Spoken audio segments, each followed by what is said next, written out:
আমরা যেন সেই সব দিন দুঃখের মানুষের দাঁড়ে দাঁড়ে করতে পারি, আমরা যেন আল্লাহর বাস্তে খিদমত করতে পারি।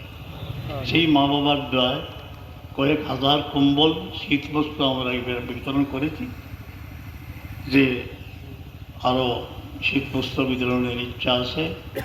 গৃহ নির্মাণ যখন কুমিল্লা নোয়াখালীতে আমার ছেলেরা ছিল, পানির মধ্যে সাঁতার দিল, আমি খুব আল্লাহ কবুল করব। সেখানে অনেক ঘর আমরা তৈরি করেছি নিঃসহায় মানুষের।